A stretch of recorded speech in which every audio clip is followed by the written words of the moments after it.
Few places in the world can boast natural beauty to match the Vale of Kashmir and the mountains that surround it. For centuries, it has been the resort of the elite of India. They used to call it Happy Valley. A place that offered tranquil isolation from the fretful world. But not anymore.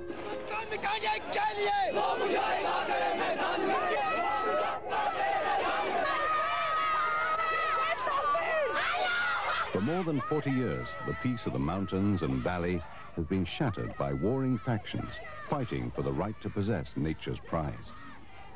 Kashmir has become a vale of tears.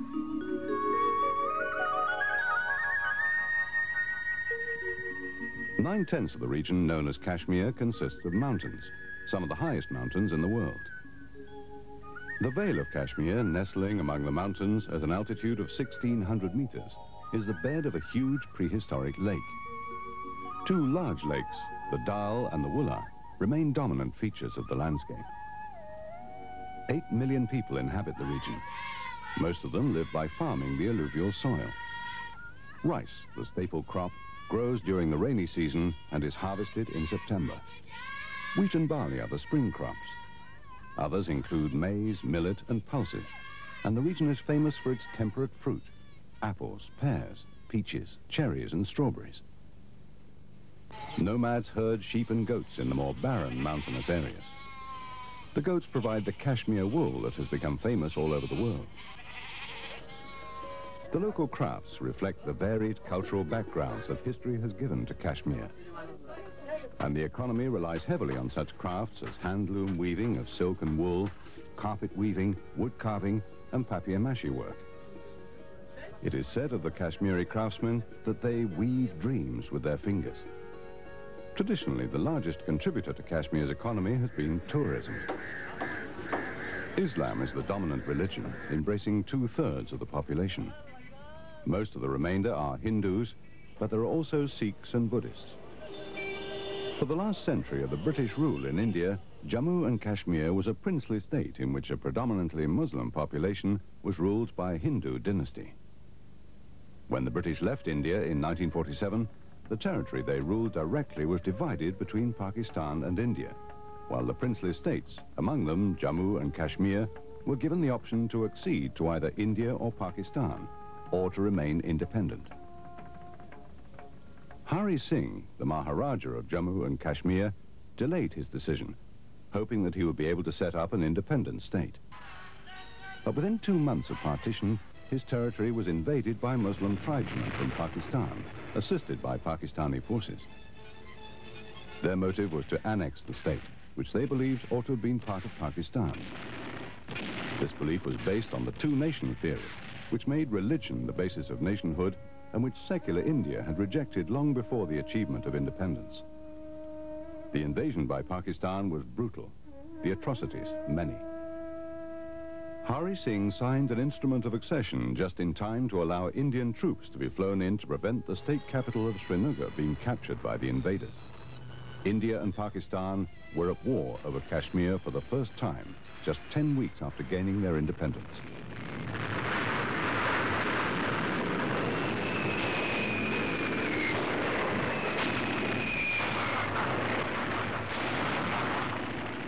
The Kashmiris valiantly withstood Pakistan's onslaught, tenaciously defending their land against the armies of a foreign invader. This was strong proof of the Kashmiri tradition of tolerance and rejection of the fundamentalist Islam espoused by Pakistan. India took the matter to the United Nations, itself still in its infancy. After deliberation, the UN branded Pakistan the aggressor, called for withdrawal of troops, first by Pakistan and then limited numbers by India, and asked India to hold a plebiscite in Kashmir to decide the state's future. Both Pakistan and India agreed to a ceasefire line proposed by the United Nations. This gave Pakistan control over sectors of Kashmir bordering on its territory. Pakistan called its sector Azad Kashmir, or Free Kashmir.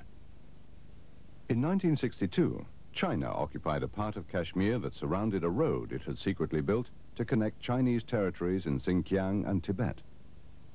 This area was ceded to China by Pakistan, and the sectors of Kashmir occupied by Pakistan, China and India have not changed since then. Twice more, in 1965 and 1971, India and Pakistan have fought wars. In 1965, the Pakistan army, which was ruling the country by martial law, tried to wrest Kashmir by force. The clashes in 1971 were linked with the rebellion of the ethnic Bengalis in East Pakistan against their Punjabi masters in the west. This led to the birth of independent Bangladesh. The outcome of the war was overwhelming defeat for Pakistan. More significantly, defeat in the east by the Bangladeshis meant the loss of a huge Muslim population and destroyed Pakistan's two-nation theory, the doctrine that all Muslim majorities in the subcontinent were by right part of Pakistan. This policy was key to its claim to Kashmir.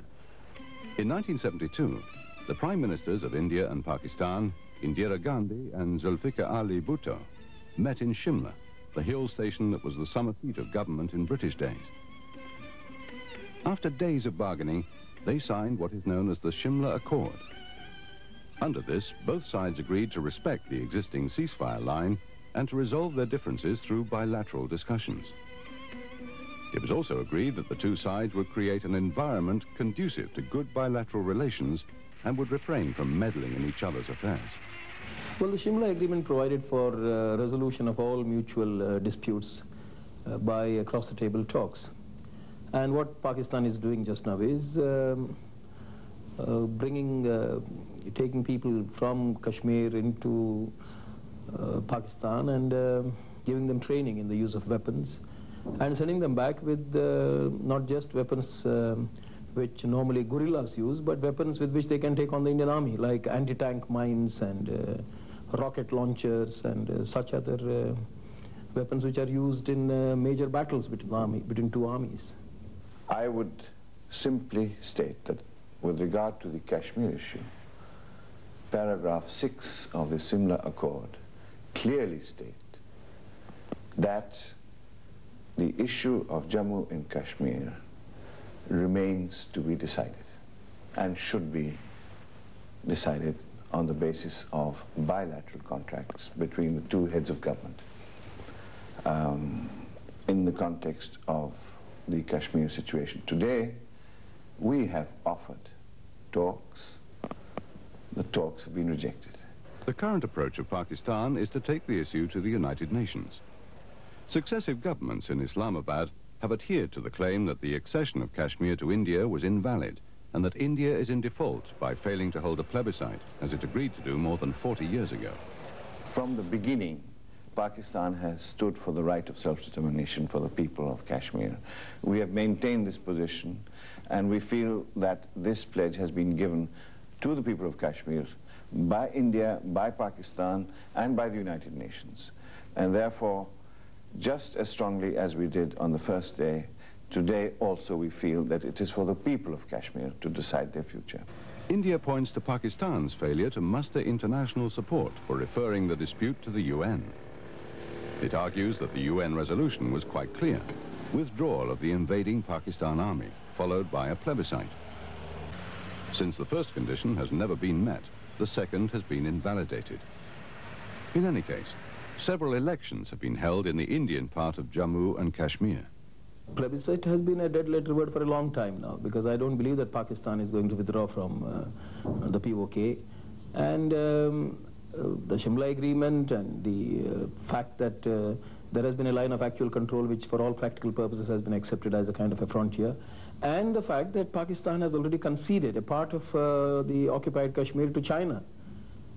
So when one talks of plebiscite, one talks of a situation that prevailed in 1947-48. It's no more there on the ground. A large part of the old princely state of Jammu and Kashmir, with 3/4 of the population, the capital city of Srinagar, and the beautiful Vale, is in India. Since the mid-50s, India has sought to consolidate the position of Jammu and Kashmir as an integral part of the Indian Union.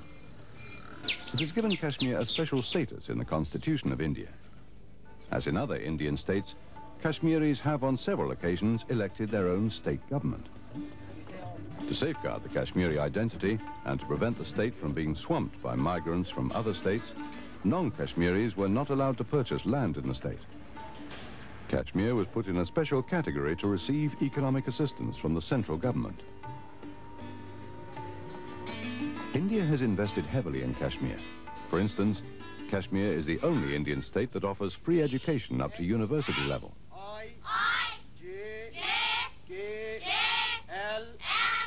In proportion to its population, it has more research scholars holding doctorates than any other state. In the economic field, Kashmir has benefited from large-scale assistance from the central government. For example, India built a modern road over the mountains between the Punjab and Srinagar. It has also developed air communications. These improvements were designed in part to boost tourism, which was the largest source of revenue for the state. Thus nurtured, tourism reached new heights and the traditional handicraft industries flourished. By giving economic assistance and holding successive elections in Kashmir for the state legislature and parliament, India hoped it would be able to integrate Kashmir into the national mainstream. Indeed, for many years, life in Kashmir appeared normal. But separatist movements continued to exist, and India saw in them the hand of Pakistan. I do not believe that there would be anything happening in Kashmir without Pakistan's involvement. Apart from training of people, there is a very sustained anti-India campaign. The radio and television that is beamed across the line of actual control is also asking people to go in for massive subversion. There is a sustained campaign against Kashmir being a part of this country. The mosques, as you know, are used, and there also it is Pakistani propaganda that is at play. Money in a very big way is playing a role, and we have reasons to believe that Pakistan is sending in a lot of money. A third force in the dispute is the movement demanding that Kashmir should be an independent sovereign state, free to choose its own allegiance. This movement is led by the Jammu and Kashmir Liberation Front, or JKLF. It is officially banned in India, but operates from Pakistan. Without doubt, the JKLF is a major influence in the disturbances that have racked Kashmir. For example, JKLF activists kidnapped the daughter of the Home Minister of India, himself a Kashmiri Muslim. Abductions and killings extend not only to political opponents, but also to those who are suspected of not sympathizing with the separatists. The JKLF chief, Amanullah Khan, who is based in Pakistan, openly asks his cadres to resort to kidnappings and murders. In a press conference in New York, he justified kidnapping and killing as weapons to achieve political objectives. 2 days later, public figures in Kashmir were kidnapped and killed by separatists. Yes, whatever helps us gain our objective, we'll do it. What about we must one vice chancellor got killed at the hands of Jammu Kashmir Liberation Front? India claims to have abundant evidence that the terrorists who perpetrate the violence are trained and equipped in Pakistan. Much of the evidence has come directly from arrested terrorists. I was incited to go to terrorism. Not incited, sir, I was pressurized by a noted terrorist, Shakil Bakshi, sir. You do not have to take the allegations or the denials of the two governments. Why not just look at what the independent observer is saying about this issue?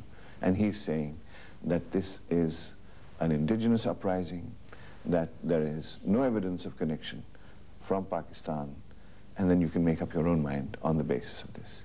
Support to this idea from Islamabad is, yes, to some extent, yes. There was, however, one British television report from Azad Kashmir in the spring of 1990, which stated that the clandestine training of Kashmiri guerrillas in Pakistan was well underway. The report went on to say that the aim of the guerrillas was to establish their own independent state. Any person who gives us a weapon, inshallah, we will take weapon and go back. An independent view comes from Professor James Maynor, a leading authority on politics in South Asia.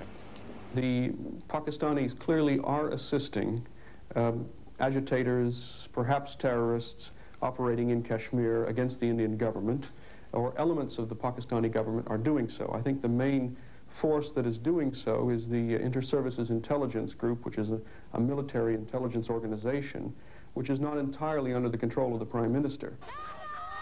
Public disaffection in Kashmir has shown an ominous new dimension, that of Islamic fundamentalism. Fundamentalist groups seeking to impose their extreme religious views on the population are on the rise.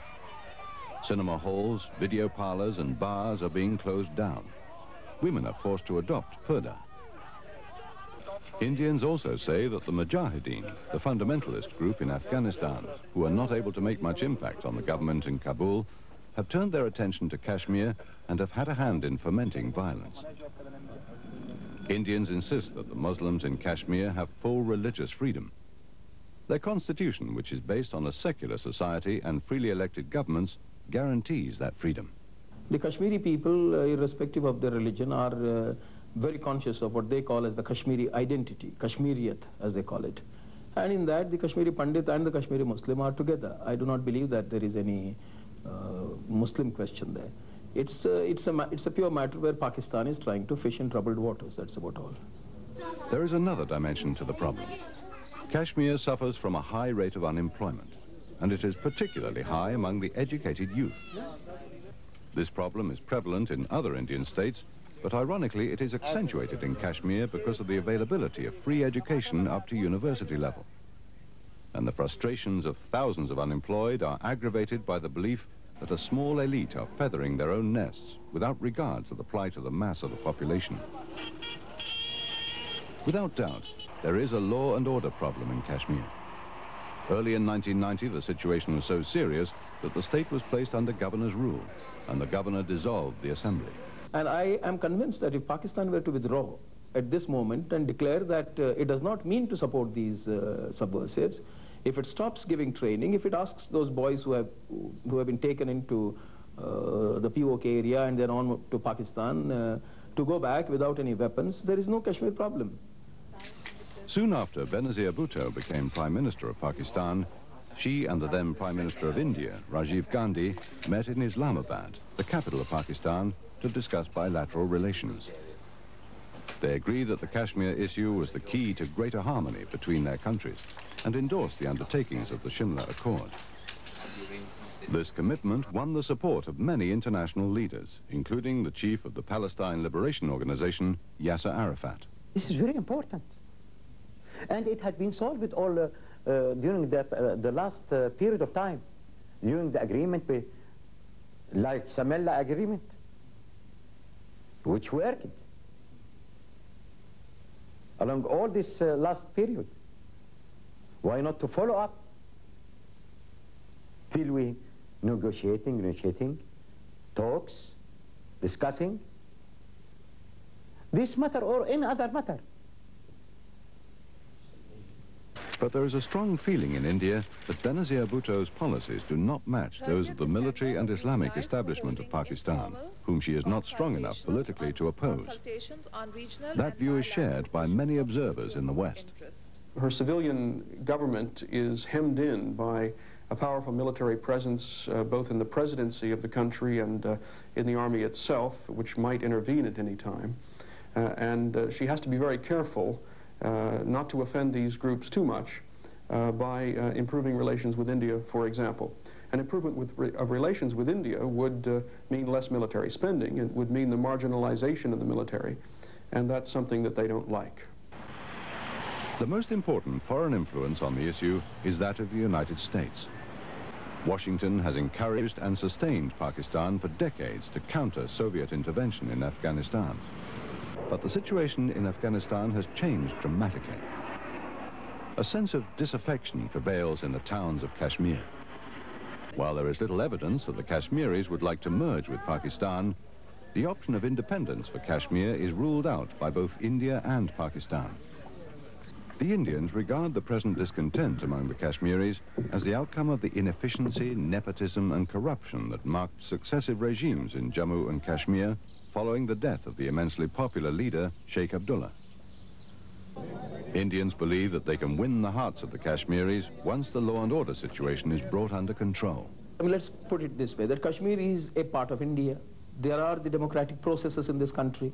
If the youth of Kashmir or any section of the Kashmiri people feel alienated, isolated, or otherwise deprived or denied an opportunity to run their affairs, and if things have gone not on the correct path in these many years, it is possible for us to set things right. But Pakistan does not seem inclined to ease the situation. Even Benazir Bhutto was quite unrestrained at a public rally in asking Kashmiris to take up arms and revolt for secession from India.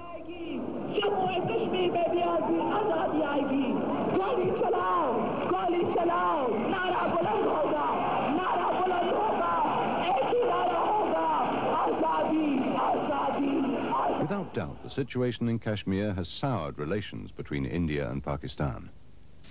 Pakistan insists that a plebiscite is essential to resolve the problem.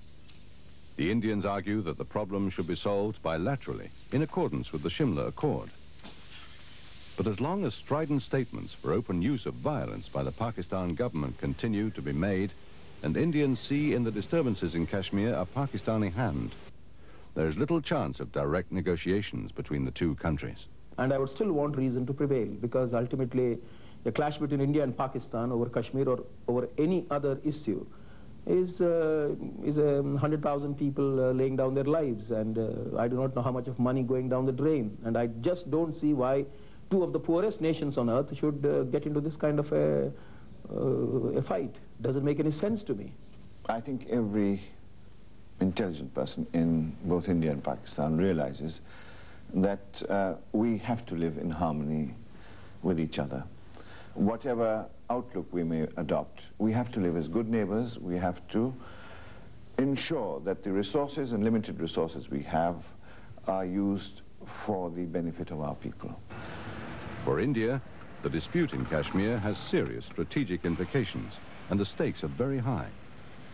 Secession of this Muslim-majority state would signal serious trouble for relations between various religious communities in India. It would severely strain the secular character of the country in which Indians take pride, and which is essential for India to survive as a nation. No Indian Prime Minister, no Indian government can afford to give up Kashmir or to make major concessions on Kashmir. And so I think, given that fact, and given the fact that India is able to prevail militarily, if necessary, against Pakistan, what will probably happen is an extended period of military rule, of a strong security force presence, curfews, that kind of thing, in the hope that in a few months or a year or more, normality can be restored to the streets of Kashmir. In the midst of the conflict, it is the Kashmiris who are suffering most. After more than 40 years of strife in one of nature's most beautiful gardens, it's time to call a halt to conflict. It's time to give the millions who inhabit the garden a chance to enjoy their heritage. Time to make Kashmir once again the Happy Valley.